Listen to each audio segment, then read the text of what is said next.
Samsung M12 contact export setting. नमस्कार दोस्तों, स्वागत है आप सभी का तिकराज यूट्यूब चैनल पर। तो दोस्तों, आज के इस वीडियो पर मैं आपको बताऊंगा कि कैसे आप जो है अपने सैमसंग के डिवाइस में कंटेक्ट एक्सपोर्ट कैसे कर सकते हैं। तो अगर दोस्तों आपको कंटेक्ट जो है एक्सपोर्ट करने में कोई दिक्कत हो रहा है, ठीक है, आप यहाँ पे कंटेक्ट एक्सपोर्ट नहीं कर पा रहे, तो आप इस वीडियो को अंत तक जरूर देखिएगा। मैं आपको सही तरीका बताऊंगा दोस्तों कैसे आप जो है अपने कंटेक्ट्स को एक्सपोर्ट कर सकते हैं। ठीक है, वीडियो के साथ बने रहिए सारे साथ। अगर आपने चैनल को सब्सक्राइब नहीं किया है तो सब्सक्राइब करते हुए बेल आइकन को क्लिक करें। और अगर आप ऑनलाइन पैसा कमाना चाहते हैं तो वीडियो डिस्क्रिप्शन पर लिंक आपको मिल जाएगा। चलिए दोस्तों, वीडियो शुरू करते हैं। तो सबसे पहले आपको यहाँ पे करना क्या है, आपका कंटेक्ट्स ओपन कर लेना है। ठीक है, कंटेक्ट्स ओपन करने के बाद दोस्तों आपको जो है थ्री लाइंस पर क्लिक करना है। थ्री लाइंस पर क्लिक करने के बाद आपको मिलेगा कुछ इस प्रकार का इंटरफेस। तो आप मैनेज कंटेक्ट पर जाइए, इंपोर्ट एक्सपोर्ट कंटेक्ट है तो उसमें क्लिक करना है।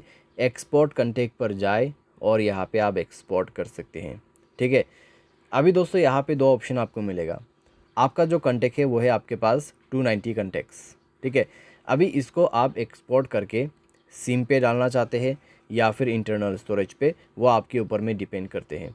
तो 290 कंटेक्ट्स आपको कहाँ पे एक्सपोर्ट करना है, ठीक है, अभी फ़िलहाल आपको सेलेक्ट करना है। तो मैं आपको बस यहाँ पे डेमोन्स्ट्रेशन बता देता हूँ कैसे आपको करना होगा। तो इंटरनल स्टोरेज पर क्लिक करते हैं और उसके बाद एक्सपोर्ट में दबा देते हैं। ठीक है, यहाँ पे आप देख सकते हैं दोस्तों कंटेक्ट जो है एक्सपोर्ट हो रहा है इंटरनल स्टोरेज पे। तो यहाँ पे ओके कर देते, तो कंटेक्ट जो है एक्सपोर्ट हो चुका है हमारे इंटरनल स्टोरेज पे। अगर दोस्तों आपको कंटेक्ट जो है एक्सपोर्ट करना है आपके सिम पे, तो सिम सेलेक्ट करें। उसके बाद दोस्तों आप यहाँ पे स्पेसिफाइक वाइज आप यहाँ पे सेलेक्ट कर सकते हैं। जितने नंबर को आप एक्सपोर्ट करना चाहते हैं वो आप यहाँ पे कर सकते हैं। ठीक है, तो फिलहाल मैं आपको एक सेलेक्ट करके बता देता हूँ। मैंने इस पहले वाले नंबर को सेलेक्ट किया, डन पे क्लिक कर दिया और एक्सपोर्ट कर दिया और ओके कर दिया। तो ये जो कंटेक्ट है वो एक्सपोर्ट हो जाएगा।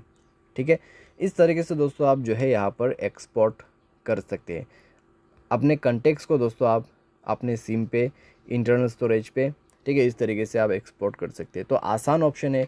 तो अगर आपको एक्सपोर्ट करना नहीं आते तो मैंने आपको शो करके बता दिया कैसे आपको एक्सपोर्ट करना है। अगर कोई कन्फ्यूजन रहा है आपको तो आप हमें कमेंट सेक्शन पर कमेंट करके बता सकते हैं। आज के लिए बस इतना ही। Thanks for watching.